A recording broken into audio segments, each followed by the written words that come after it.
HRN listeners. As we celebrate our 15th year, we are deepening our commitment to giving voice to the next generation of food systems storytellers, and we need your help. Our internship and fellowship programs help activate new possibilities for underrepresented and underestimated young people through experiential journalism, audio engineering, and production training. Through these unique programs, HRN helps food equity stewards build essential workforce readiness skills that expand their potential and foster economic mobility. Please consider supporting these critical programs. And with a minimum donation, you can be entered to win a dinner for two at an amazing restaurant in one of 8 cities and tickets to a concert at a great venue in one of those cities. We have incredible partners across the country who have donated, as they also share our passion for helping to educate the next generation of food systems storytellers. Check out heritageradionetwork.org/15 to donate and enter to win today. That's heritageradionetwork.org/15 to donate and enter to win today. And make sure you donate before March 31st. Thank you. You're listening to Heritage Radio Network. We're a member-supported food radio network broadcasting over 35 weekly shows live from Bushwick, Brooklyn.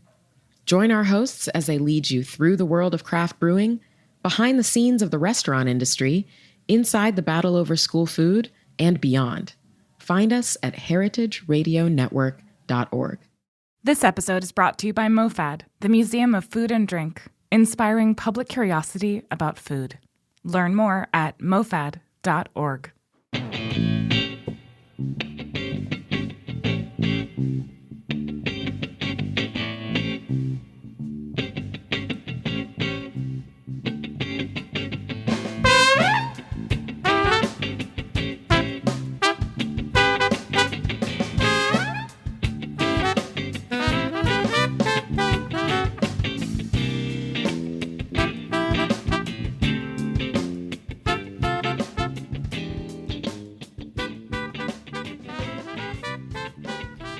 Welcome to the Grape Nation, your weekly wine journey. Our guest is Caleb Ganzer. We'll talk to Caleb about wine and his new wine app, VKnow, VKnow, VKnow. I'm your host, Sam Ben Ruby.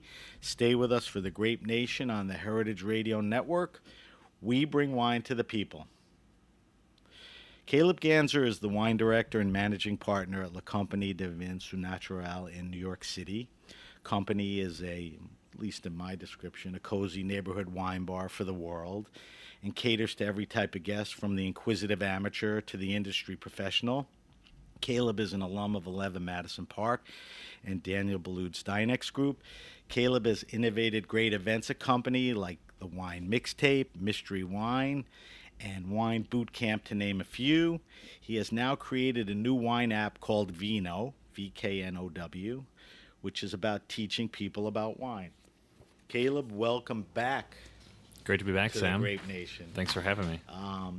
It's been a couple of years, believe it or not. You were one of our early guests, and I thank you then for coming on, and I thank you now for sitting down with us. Well, thank you. Congrats to you. Thank you. And actually, next week will be our 100th show. Centennial. And we're going to be celebrating it with Pascaline Lepeltier, which makes sense. Couldn't be any better. So tune in next week too. All right, we're going to talk about VKnow in a few minutes, but while I have you here, because you're so active, I wanted to talk to you about a few things. You're a natural wine practitioner. We dabble. You dabble. I mean, I wouldn't say this is a natural wine bar, but there's a lot of natural wines available. Yeah, we like to say supernatural wines. Right, which is in the name. Yeah. Talk to me about where you think the natural wine movement is today compared to when you jumped in the business. I'm just curious on your take. Yeah, I mean, I still think so. Natural wine, I mean, it's one of those kind of thorny terms because it means so many different things to so many different people.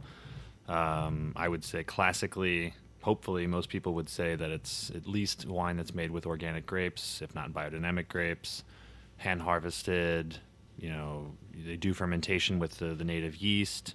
You don't really add any nonsense. There's about 60 to 70 different ingredients you can actually add to wine and not have to put anything on the label. Hopefully they would be adding nothing and taking nothing away, to take a page out of one of our sommeliers, Jim Sly, his book. add nothing, take nothing away, and bottle with, no fining or filtering, and ideally very little to no sulfur. Those are sort of the major tenets I would say that natural wine should follow. And for us, it's all about being delicious in the glass. And if the wine's delicious and they did all those things, amazing. Like that's kind of the holy grail.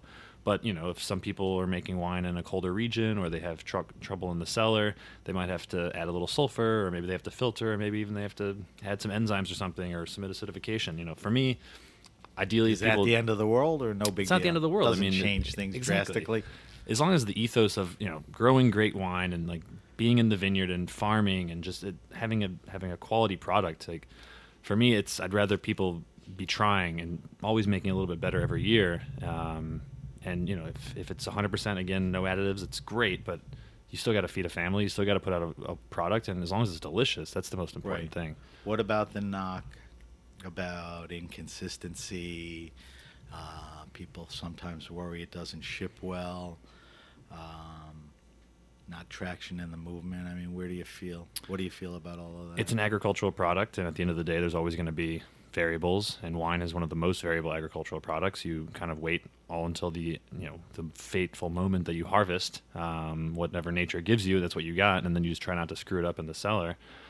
And then, so it's very risky. I mean, and like organic produce is more expensive than conventional produce at the grocery store. Usually natural wine's a little more expensive because there's more risks that people take. There might be a little more spoilage perhaps along the way, and you have to sort of pay for that as a consumer. But the hope would be that, the wines have been treated properly, and then the winemaker has done everything he or she can do to make sure that it ends up in the consuming market the way that they put it in the bottle. It's crazy how people obsess over organic food. Yeah. And then they'll just throw down a bottle of Mega Purple. It is quite, it's quite interesting. Company is such a good place to sample all of that. So why do mainstream and legacy restaurants still, not put many, if any, offerings on? It's not their clientele. They don't want to take risks. I think I would say most people who do the buying at those places just don't even know it exists. But we know some of those guys, and we know they know it exists. And then you do think about the consumer. Like, I'll go to a Thai restaurant sometimes, and I'm just like, wow, I wish they would have, they have $35 bottles of wine on the list. Like, I'm just thinking, does the consumer really want this, really low-end Mendoza Malbec to show up on their table when they're eating Thai food? Right. Or do they want something that's slightly more delicious and a little bit funky? And you could probably get a natural wine to be on the list at the same price, and I think it would be more food appropriate and be more interesting. But is that what that consumer wants out of their wine experience at the neighborhood Thai restaurant? I don't think so. I don't think they're there yet. I think I think it's driven by the consumer and type of place. I think some people are lazy. They don't want to take risks. It's easy to stay the course. It's true. I mean, you do have to have, if you're going to kind of go that route, you really have to be all in and be highly, hands-on, lots of education, a lot of touch, and you're going to throw out a few glasses of wine for sure, and you have to have a manager and an administration behind you that's going to support that. So you really have to have it be. Which, to your credit, you do here. What, tell me, think about you and think about company. Tell me some wines, regions, winemakers, even trends, that have caught your attention of late. There's got to be things that you're looking at that you weren't drinking 2 years ago, or your interest has been reignited.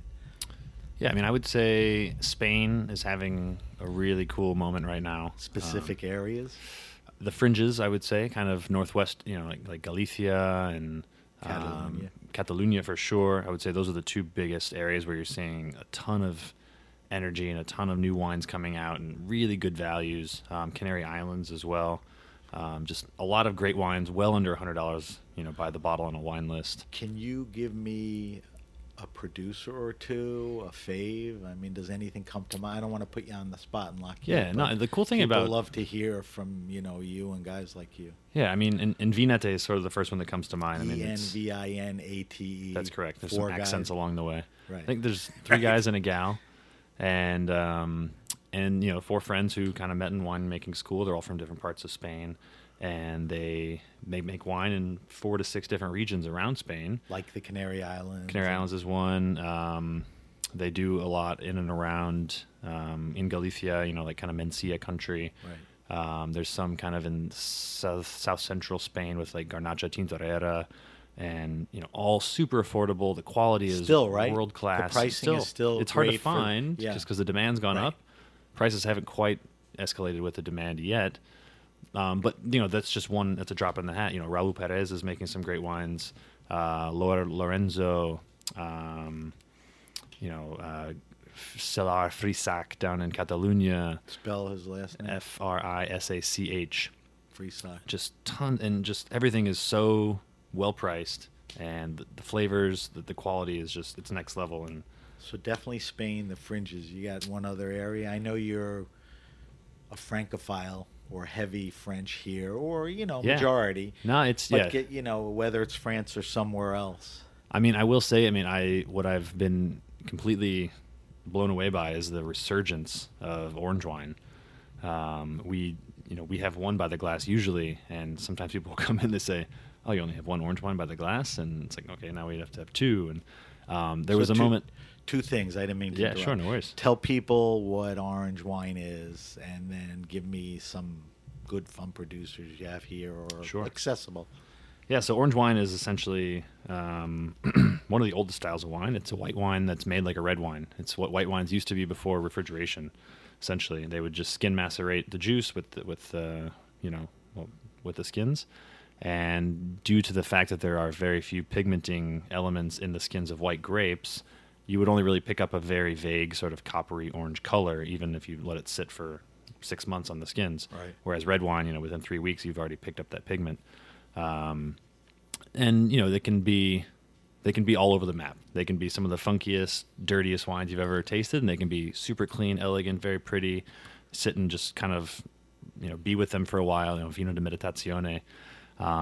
So they're quite variable. They change every year from producer to producer. One extra day of skin contact can throw everything out of whack, or it can make it all fall into place. Give me a good producer or two.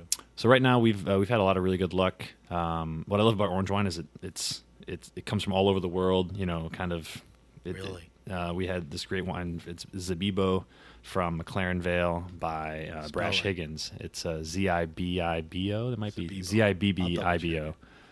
And he's actually an American guy living down under, making some really cool wines. And Zabibo, he ages it in amphora. I think it's either 60 days or 180 days or something skin contact, and it's just magical. It's just so aromatic, and you think it might be sweet because it's Muscat grape, and then you go in and it's actually like quite dry, quite bitter, like almost like an overly steep tea, which you just wouldn't expect from the nose. It's just this whole range of flavors and sensations and textures, and then it finishes very clean and dry.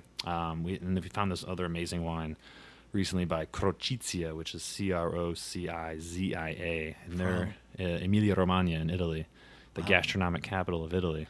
And it's made with, I think, Malvasia di Candia grape. Again, something that's quite aromatic, quite fruity, quite floral. You smell it, you're like, Jesus, this is going to be a fruit bomb. And again, and this one actually had bubbles too, which was even cooler. So it was like a pet nat orange. Wow. And just super, very abrasively acidic, and also the texture, like really nice tannin. And so it's really a sensation overload. But when it's done right and everything's in balance, it gives you more than most other white or reds or sparklings would do. And again, another shameless plug. You'll find it around. Company is a place where they'll always be. We have a whole page of orange wines by the bottle. We usually have 2 by the glass. We like exploring what's out there. I don't know if this is too general of a question, but is there typically a pairing that goes well with wine? I know, and you just described how diverse it could be, but is there something like champagne, oysters? Is there something that...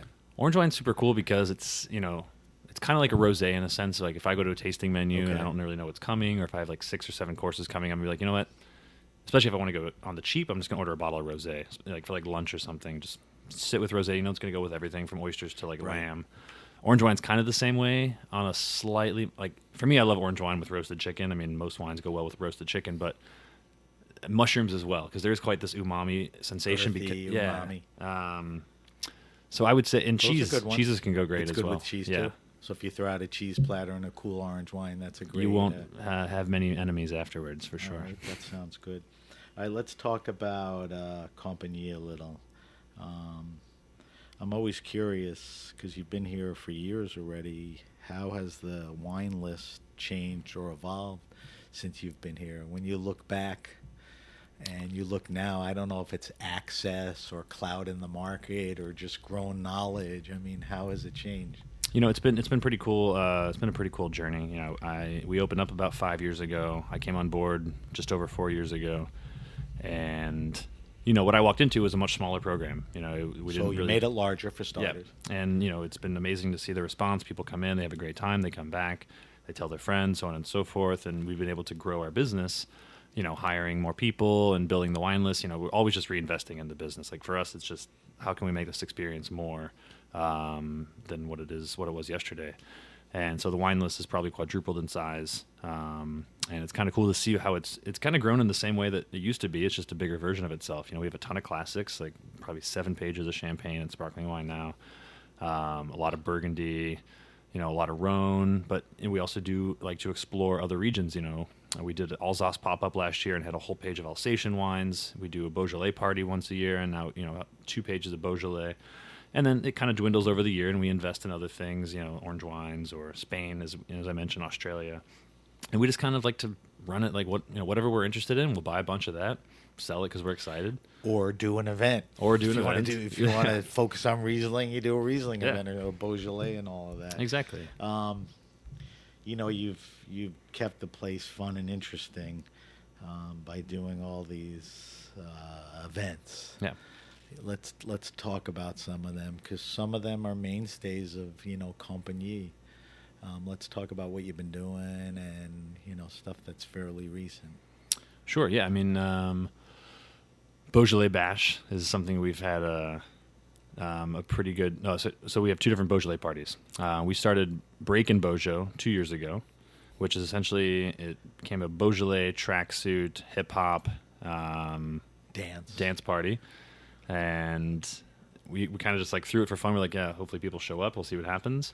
And it went out to the street. Really good turnout. Yeah, we had some break dancers on the street at midnight. Just tons of Beaujolais, large formats, flowing all night long. One of our good friends, DJ Erzin, has a massive vinyl collection, old school hip hop, and just had a really great party. And everybody bought track suits and came, and it was just super fun. Did it again a year later, and then Daniel Jonas asked us to team up for the La Palais. He wanted to do a Beaujolais party, and we collaborated and essentially threw a really great party March 1st called the Beaujolais Bash. So you're adding some street to that snooty festival. Well, I wouldn't say it's snooty. I mean, we're I think trying to connect with definitely a younger segment of wine drinkers and just have a little bit of fun. I love wine because I think it's fun. And I hope to bring more fun to wine. If you wrap it around with all those cool things, it's even more fun. Yeah. All right, so that's one thing. What else? What else we got going on? Wine boot camps have been such a great addition to. Those are fairly recent compared to some of the boot we camp? just started that over the summer last year. And explain what they are. So essentially, I was very big into taking these, boutique fitness classes, and I was like, there's got to be a way to kind of apply this model to wine education as well.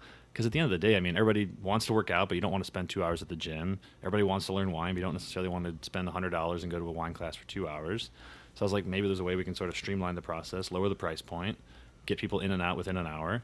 And it's been very well received. There's essentially it's 4 wines, usually served blind, so we can kind of talk about it and develop a common language. So people come in. Give me some of the past themes so people have an idea of what you've been doing. So we've done everything. We'll do Alsace, we'll do Burgundy, we'll do Champagne, we'll do orange wines, we'll do Hungary. One of our sommeliers, Vitali, he did, what would Jesus drink, ancient wines. So we like to have fun with it. We'll focus on classic regions and we'll do some crazy off-the-wall And it's regions. Somewhat intimate, right? I mean, how big's the group? Yeah, I mean, no more than 16 people. Right.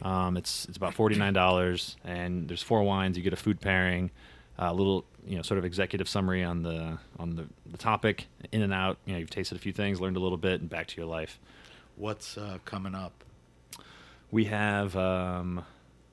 You're doing advanced too. I think we're doing advanced boot camps. You must have figured this is cool champagne. Now let's take it up a notch. Yeah, we want to be able to have a little bit bigger budget to kind of pour some more expensive things, because some people want to taste some more rare things in that format. And we shrink the size of the class a little bit, so it's even more intimate.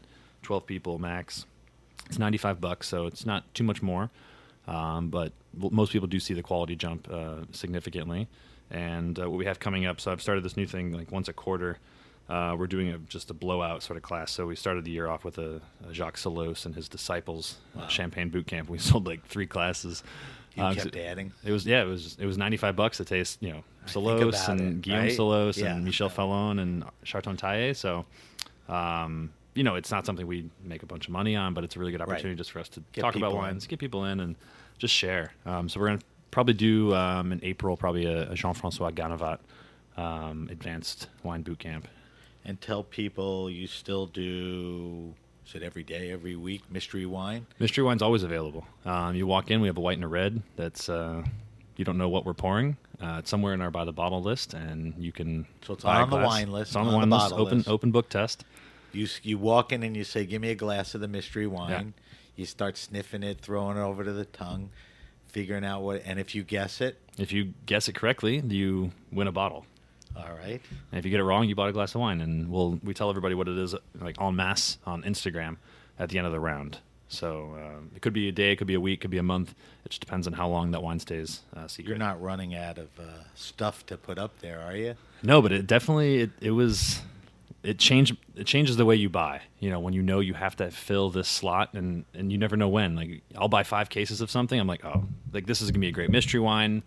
Maybe people aren't gonna get it right away. And it's some weird grape that you wouldn't normally sell by the glass because it would just sit there. So you go deep on something and you put it on like the first wine, somebody gets it and they're like, oh Jesus, what am I going to do with the rest of these wines? Well, and we don't even sell sangria, so yeah, you can push it through. That's a fun concept. And then through the years, you've done some fun, silly stuff like Jurassic and a little Jurassic Park and Jura Party, which we want to bring back. That was super fun, yeah.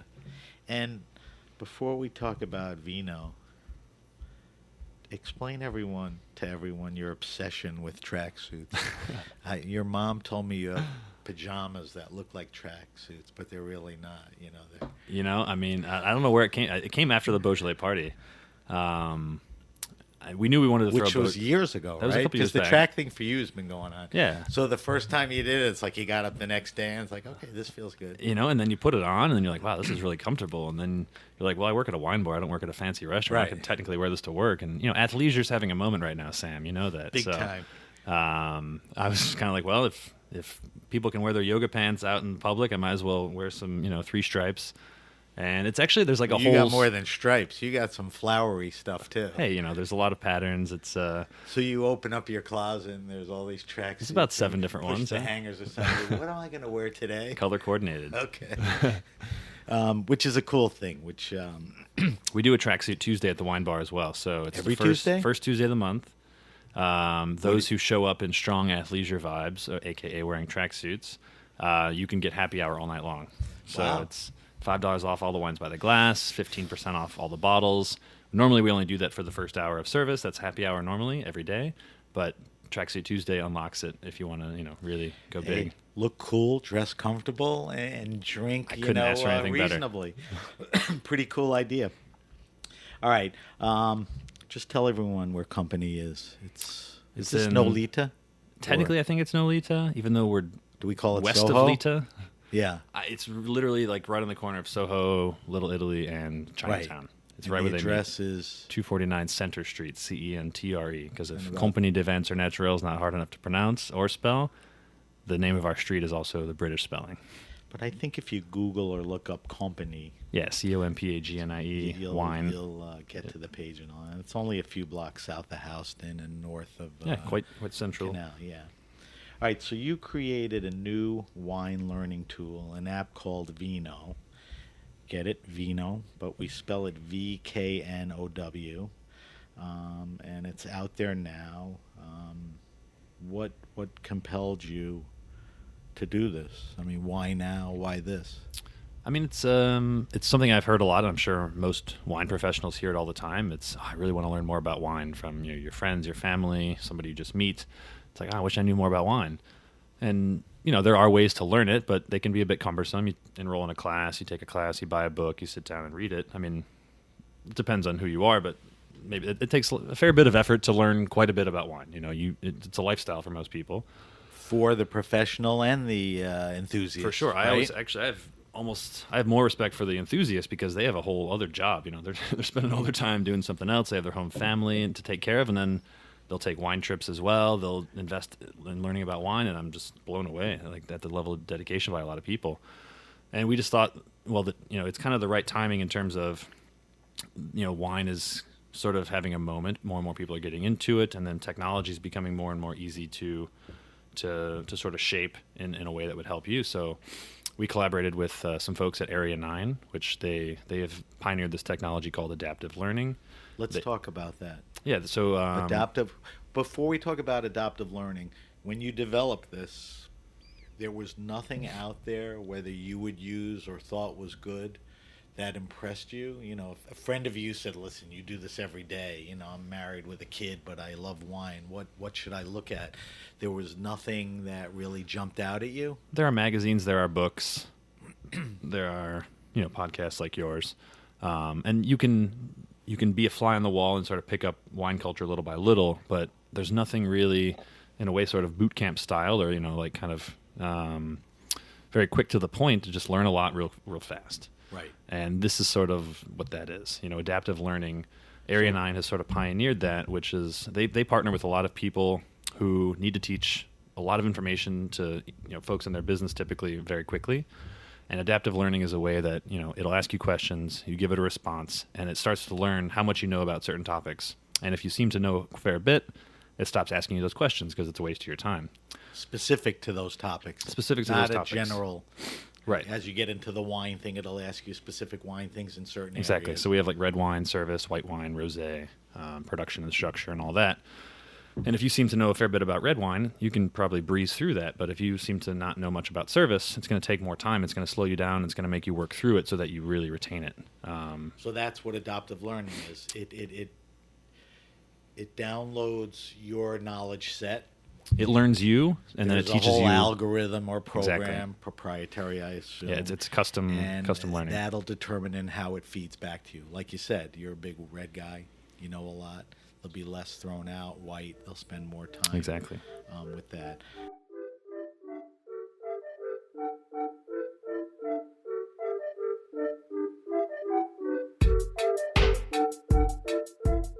This episode is brought to you by MoFad, the Museum of Food and Drink. Featuring a variety of interactive displays, MoFad encourages eaters of all ages to be curious about food. The museum currently operates MoFad Lab, a 5,000 square foot experimental space in Williamsburg, Brooklyn, where Chow, making the Chinese American restaurant, is currently on show until the end of March 2019.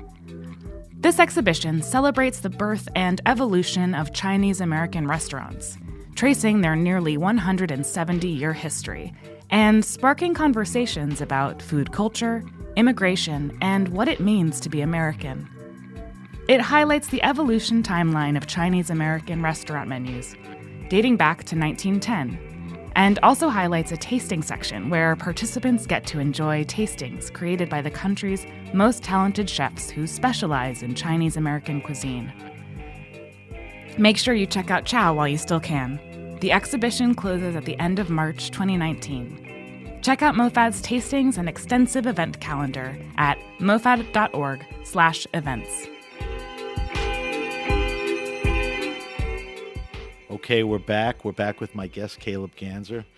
Caleb is the managing partner of Compagnie Des Vins Surnaturels and their wine guy. And he also developed a wine app called VKnow, VKnow. And we were talking about how it's an adaptive learning app. So who do you think an app like this is best suited for? I mean, does it lean towards the pro? Is it too much for, an amateur? Does it go everywhere? I mean, walk me through that. I think, there are people at every aspect of, touching the industry that can gain from this. I think especially for entry-level wine professionals, this is a great way to kind of learn a lot real quickly and bring yourself up to speed to talk about wine in an authoritative manner and sell wine confidently. And, I think you'll notice, if I was a restaurateur and I wanted my staff who didn't know a ton about wine to learn a lot more very quickly, I think you give them this, you're going to watch sales explode, just because the more confident you are, the more you're willing to talk about things and with ease and grace, and people respond to that. That's Wait, let's take that example. So you own a bar here. All your people are wine knowledgeable. I think they're all somms or aspiring somms, and you want to help them increase their wine knowledge. So you recommend to them, listen, I'm going to get this app for you. There's a fee. You download it. So now how does it work for that guy? Is it a self-motivated thing where everything they're exposed to every day, they'll go back? How would you set it up for a professional that way? So essentially, there are 7 different learning kind of different chapters in the app. Everything from, again, red wine, white wine, rosé wine, sweet wines and late harvests, production and structure, service, and you can go through and it'll chart your progress. And you can kind of, again, if you're pretty savvy in one or two of those topics, you'll breeze through very quickly, because the adaptive learning platform will say, you know what, they're answering everything right. They seem to get it. We're not going to waste our time. It's very efficient.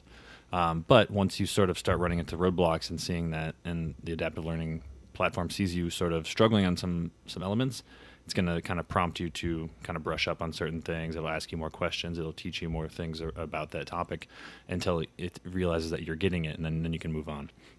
So it's a really great way to run through a lot of information pretty quickly, let it stick, because it really seeps in. And I think that's the biggest component, is that we've partnered with people who are experts in teaching people things, and we've taken a very complex subject and broken it down, and we're feeding it through that channel. So people do uptake it quite faster than you normally would just reading a book or whatever. So it's quite effective and quite efficient. Learning part too, exactly, yeah, where it really feeds to your speed and need and exactly. all of that. So that's a guy in the biz. That's a guy that could be advanced sommelier or just starting one day with an interest in all of that. What about somebody who's just interested in wine? Does it fit on their app screen? Absolutely. We essentially wanted to gear it towards the consumer who sort of has a little bit of skin in the wine game. Like, they want to learn a little bit more. Maybe they take clients out for dinner. They buy bottles of wine as gifts, or even if you're just drinking on your own, and you just want to get more out of that experience. This is going to allow you to do that. One of the best examples I like to use is, anybody can go to a museum and walk around and look at the pictures and the sculptures and have a great time and get something out of it. But we've all maybe downloaded that podcast or listened to kind of the guided tour, or maybe even followed an actual guide. And then when you understand even just a little bit more about that painting or that work of art, you just appreciate it that much more. Right. And that's what this is designed to do. It's designed to teach you a little bit more about the wine so that you even understand it at a greater level. And you just get more out of that wine. You don't have to necessarily spend more on a bottle, but you can understand the wine better and then just value it better, more. So let's not scare away, the amateur wine lover. It's perfectly set up for him. Exactly, and it's going to teach you at your pace as well, which is great. It's not going to... I want to talk about, and you talked about it a little, how it works. You said there were 7 sections? 7 different sections. So there's 7 sections. If you can, go over them, and then why 7 and why those, and can it and will it expand down the road? Absolutely. So it starts with production and structure. You have red wine, white wine, sparkling wine, rosé, late harvest and fortified, and then service. So those, for starters, you got to get through that. You got to get through that. You know wine, and you put the list together. You said, let's throw this out and start here. Exactly. These are the basics. Right. If you run through all of this, you're going to have a very fundamental knowledge of pretty much every style of wine that you're going to run into, with the exception of orange wine. But again, that's kind of, in a way, the oldest wine, but also relatively new to the market.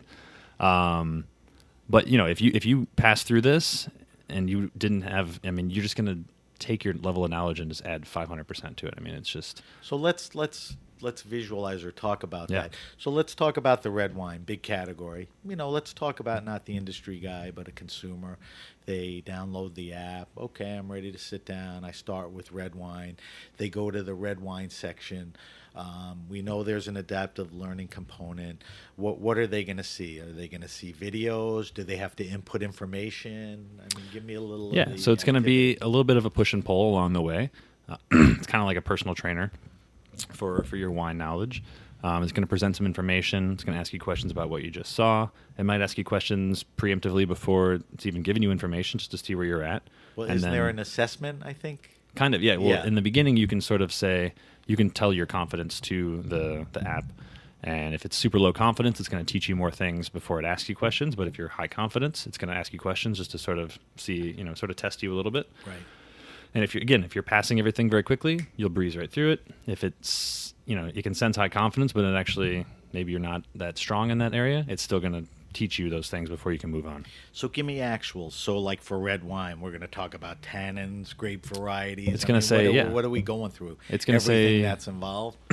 Name me three. Where do tannins come from? There are 3 different areas that tannins can end up in a wine. 3 different sources: the grapes, the skins, the stems, and then also. So if you get 2, it'll teach you back. It'll say, "Hey, congrats, you got those 2, but you stems forgot is this an one." important- Okay. Exactly. So it fills in. Exactly, and then it's going to talk about, these are which of these grapes are famous in the southern hemisphere, or which of these are most known for being grown in France, or which of these are most known for being grown in Spain. And it just sort of allows you to kind of understand the way wine people break down the world of wine and start to kind of piece it all back together. And that's I would say the biggest value add of this app is it sort of teaches you from a wine perspective in a very approachable sort of way. I mean, I'm kind of your host along the way. There's videos of me kind of talking about wine and very conversationally. It's not meant to be very dense and Right. We want to be inclusive that's here, your not personality exclusive. either. But if I'm using the app and there's videos, do you electively go to the videos, or they work their way in? Like You if kind I'm of- doing it's- the red wine thing and you did something about tannins, I mean, does it go to that, or now is a good time? Does it prompt you?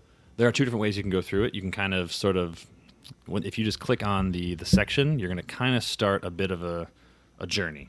That's going to be a guided journey. It's going to prompt you with videos. It's going to prompt you with slides. It's going to prompt So you you'll with start graphs. out with some videos. Exactly. So you'll get some knowledge dropped down. It'll you kind to of get pop going. up in a way a little bit.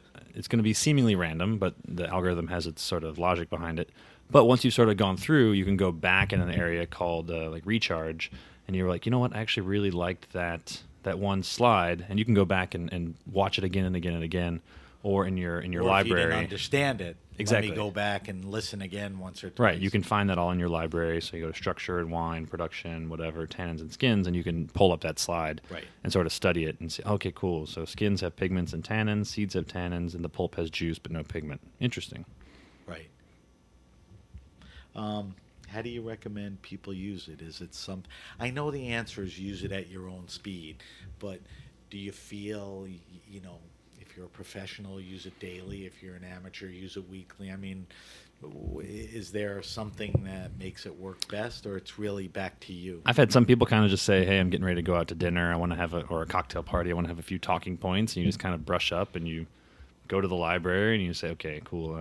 There's probably going to be some white wine and some red wine there. I'm going to read about acidity. Ooh, acidity is a chemical compound found in the grape juice. As the growing season progresses and ripeness increases, acidity levels decrease. If you want, you can just kind of pepper in that in cocktail conversation. Say, oh, did you know that it adds a tartness to the So resultant you wine? just brought up a good point, because you talked about it as an adaptive learning tool and, teaching you as a wine lover or even a professional, but it's also a reference tool, I guess. There are kind of, in a way, If you are going out to flashcards, yeah. dinner, and with friends, and it's about red wine or white wine, you could kind of bone up and sound like Exactly. the smart guy at the table. Exactly. You can do all of that. Give me another. That's a good example. Give me another fun way or productive way, to use the app. Well, there is, if for the competitive folks out there, there's a high scoreboard. So you can kind of keep track. I mean, so the way you get points in a way is sort of how quickly you answer these correctly. So the more you do it, the more points you can get. So some people are very competitive. So if you're doing it with a friend, you can kind of track who's higher at the time. So that's kind of a way that's some people like to go that route. You right. know. There's Soul Cycle, and then there's Flywheel. You know, some people like to right. see their status. right. That's a cool thing. All right, so let's talk about how you can get this, cost and all of that. So it's called VKnow, VKNOW. If you would like to look at it and, you know, eventually hopefully buy it, you go to the App Store. Go to the App Store on Apple or Google Play. Search VKnow. So it's Android and Yep. iOS. Yep. Okay.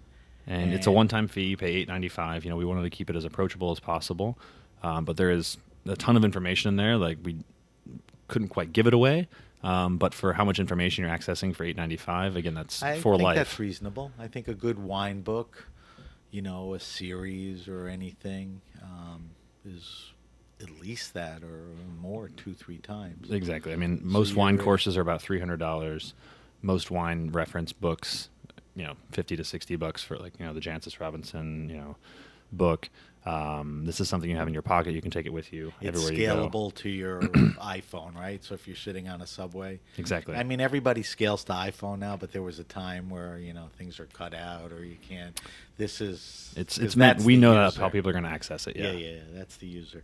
All right, so... And it will be, you'll add information. It's not a static app. We can always add information to it. Right now, we still have people going through it, but it's a living app. So we're going to have, you know, more information coming.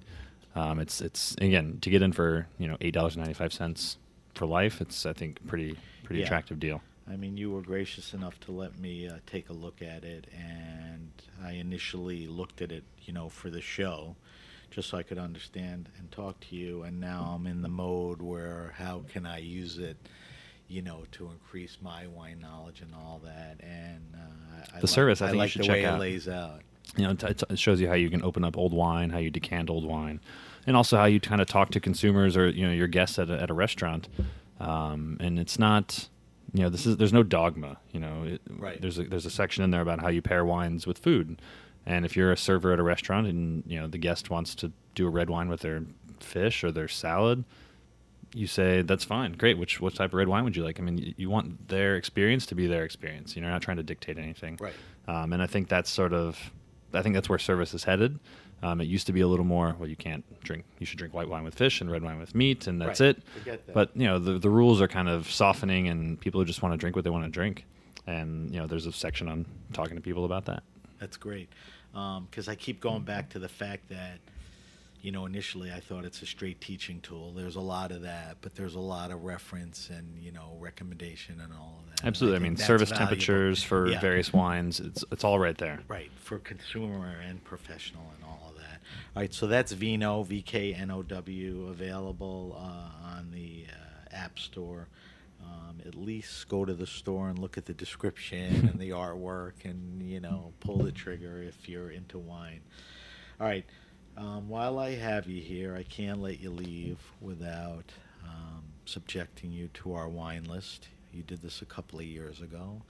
I post everyone's answers on social media. I may do a side-by-side with you to see how much you've matured and grown. Or digressed.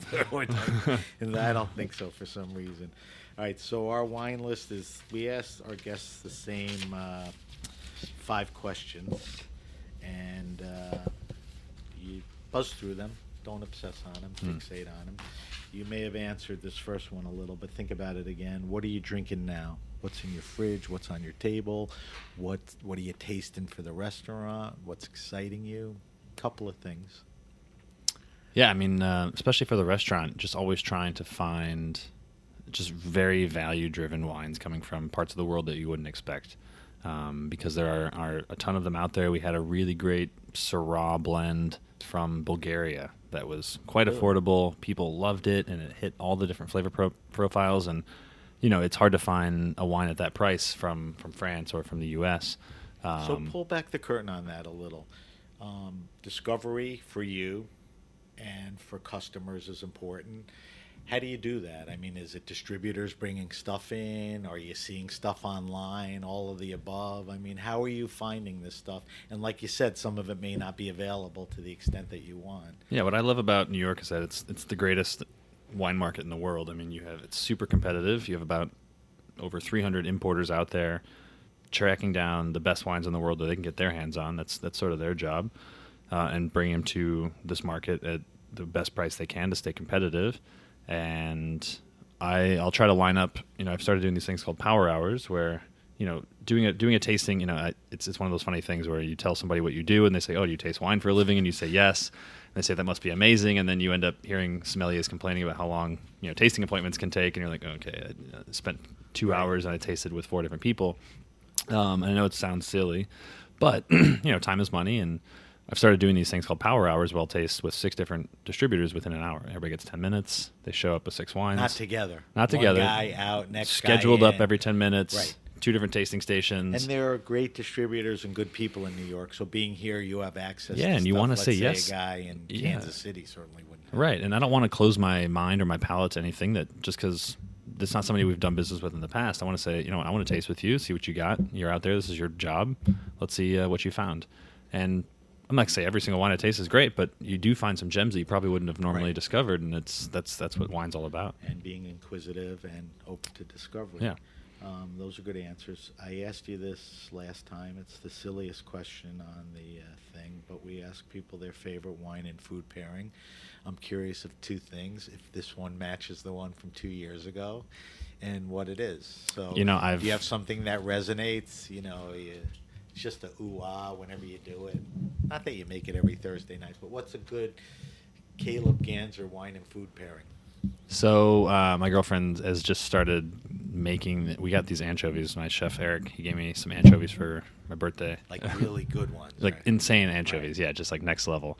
And it's kind of hard to eat an anchovy one by one. I don't know. It's you can do it, but this was a massive thing of anchovies. So we were like, all right, how do we? So we created this anchovy dip. She put just olive oil, anchovies, and butter, and some garlic into the blender. Just blitzed it. It thickened up a little. Thickened up, and honestly, in Italy it's called like a bagna cauda or whatever. But it just had this really nice texture, and we're just dipping in all radicchio and all these winter vegetables into it. And what goes with that? I mean, salty, sea, fishy. So there's a lovely wine store downstairs in her near her building called Dandy Wine and Spirits, and they always have a really cool selection of champagnes and everything. And honestly, Pinot Meunier driven champagne, I don't know why, it just worked really well. There's just like the slightly darker fruit profile. Pinot or high count? I think it was. I want to say it's Mousse Fils was the one, and they're super strong Pinot Meunier producers, and it was insane. It had this saltiness kind of. The darker fruit profile, which went nicely with sort of that earthy anchovy, or very dirty sort of sea water anchovy. Right. And just there was some butter, some oil. It was very oily, but the acidity and everything in the champagne. That's a first for the Grape Nation, and I guarantee it ain't matching your level. Yeah, exactly. Probably it's brand oysters and champagne or something. Right.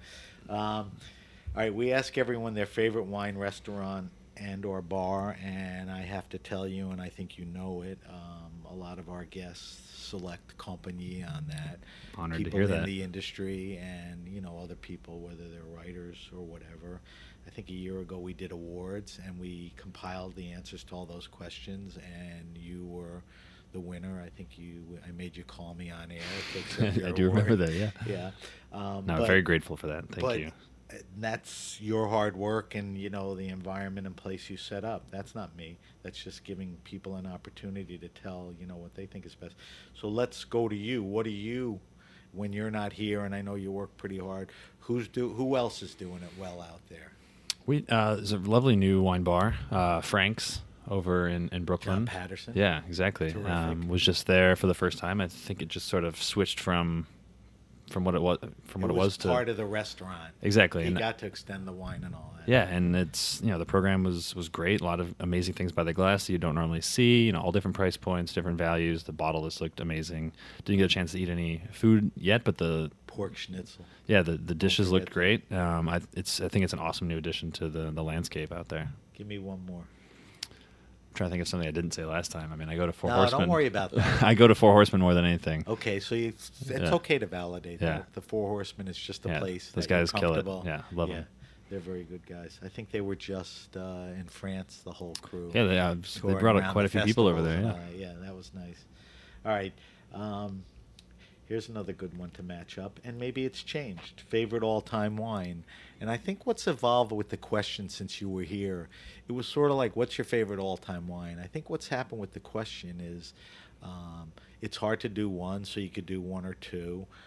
It doesn't have to be the most expensive, the most rare. A lot of times it's become experiential. You know, this is the champagne I got engaged to.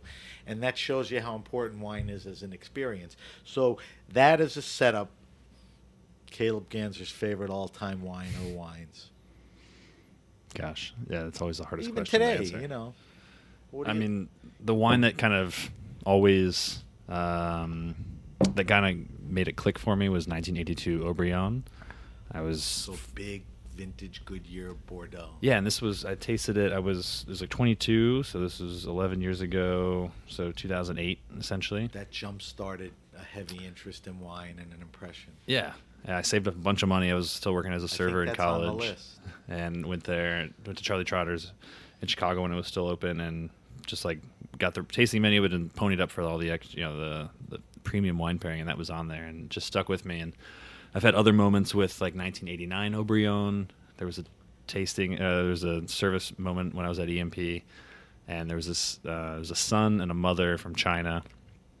And they were visiting. They didn't speak much English, but we had like good rapport. He's like, "What do you want to drink?" And what should we drink? And I was like, "I don't know." And we ended up on Bordeaux. And I was like, "Well, 89 Aubryon is legendary." And they were like, "Cool, let's go for it." And it was not cheap. It was definitely 4 digits. They And loved it. They loved it. Poured it for him. Loved it. She didn't even drink very much. But call. the son, he was like, "Please, you have to bring a glass for yourself." And I was like, "Oh no, I couldn't." And then he's like, "No, I insist." And so part Got of it the service again. there, you got to do it. So you bring the glass over. He poured me a full glass. It was a 5-ounce pour, and he said, we drink like we do in the old country. Right. One shot, and I was like, really? He's like, let's go. So we sat there and we That's funny. sculled a glass of Aubryon on the floor, 89, Jesus. $1,000 worth of wine in God, in one shot. sip. Yeah, It was delicious, but it's like one of Yeah. those memories that you have with the wine, it's a and good story. yeah. All right, last question. Interestingly, your picks are some very traditional classic wines, which is nice. They're still out there. And, Well, they're always going to be there. You Yeah. say all-time favorite, and 20 No, years, no, no, I'll I'm find not, Aubryon. I'm not knocking. I'm Yeah. just pointing out. Observing. I think you can answer this. I ask everybody, and this is a good reference for people. Recommend best wine around $15-20 retail. So take your wholesale hat off. My kids are in their 20s. They can't go to parties and bring $9 wines. They can't afford 40s, so that sweet spot. I think you Yeah. can tell me there's interesting wines for $15-20. If there give aren't, me a then I'd red, be- give me a white. You can give me a region. You can give me a maker. I'm trying to think of something that- Muscadet is always a great white answer, but give Yeah, me- no, I'm trying to get outside that a little bit. I would say if you go to a good store, especially New York, we're surrounded by so many good stores. The curse and the blessing is that you can't have more than one. Technically, you have to have one shop. right, Um, unbelievable. Right. I think the Roussillon and Catalunya, just essentially Catalunya, whether it's south or north. So essentially, So Spanish, Catalonian for red and white, or either way, yeah, they both do. and Roussillon. Because it's coastal. So give me. So hold on. So Roussillon and Spanish, Catalonian reds and whites are good values and Across the interesting board. wines and all of that. You really can't spend that much. There are some expensive wines, but in the grand scheme of things, there's a ton between $15 and $20 and you're always going to have a unique experience. So that's the perfect segue to your local wine store. Now you have a little knowledge. I'd like to try a Roussillon or Catalonia. I have $15-20. Yeah. Let him bring you to that because he's curating. Yeah. So that's a good answer. All right, Caleb, admirable job on that. Like I said, we'll post everything. Sounds great. We'll do a comparison. We're going to wrap up the show. If you have a question, suggestion, wine, happening, or event, hit me up at sam@thegrapenation.com. That's sam@thegrapenation.com. Follow us on Facebook at The Grape Nation. Follow us on Instagram at SBenRuby and the hashtag The Grape Nation. On Twitter, we're at Ben Ruby and hashtag The Grape Nation. You can subscribe to The Grape Nation podcast on iTunes, Stitcher, and Spotify. Like I said, we'll post Caleb's wine list. Let's do a comparison on our media sites. You'll see him on Facebook and Instagram and Twitter. Caleb, let's remind people about a bunch of things here. Let's start with you first. If people are so compelled and interested to follow you, where can they follow you on social media? We do most of our communication on Instagram. Okay. So the wine bar is Compagnie NYC, Right. COMPAGNIE Or NYC. you post events and pictures of fun events. Everything So we it's got a coming good up. Snapshot into what you're doing. Exactly. And if they want to follow you personally, Ganzer, GANZER underscore name? WEIN, Ganzer Vine. okay. Wait, WE. IN. Right. Yeah, Ganzer I think Vine. I'm German or something, so I just Yeah. decided I'd roll with that. Sometimes you look at that and you go, "Why did he pick that?" You know, that's okay. You just hit Ganzer and it comes up. Yeah, I would. anyway. There's only a couple. All right, now let's talk one more time about VKnow. The app is called VKnow, VKNOW. There's also an Instagram for that if you want to follow along. Go ahead. Where do we find that? VKnow Wine. Okay, VKnow Wine. So you could see stuff going on there, and you can buy it on the App Store. Yep. One-time purchase, And $8.95. Android, What was the price again? $8.95. $8.95. Got it for life. And you got it for life, and it's a very good wine tool. Caleb asked me if we could talk about it. I took a look at it, and I thought it was worth sitting down and talking about. So congrats on that, and good Thank luck you. with it. Good luck here at Company. Thank you, and Sam. with everything else. Thank you to our guest, Caleb Ganzer. Thank you to our engineers at Heritage Radio Network. I'm Sam Ben Ruby, and you've been listening to The Grape Nation.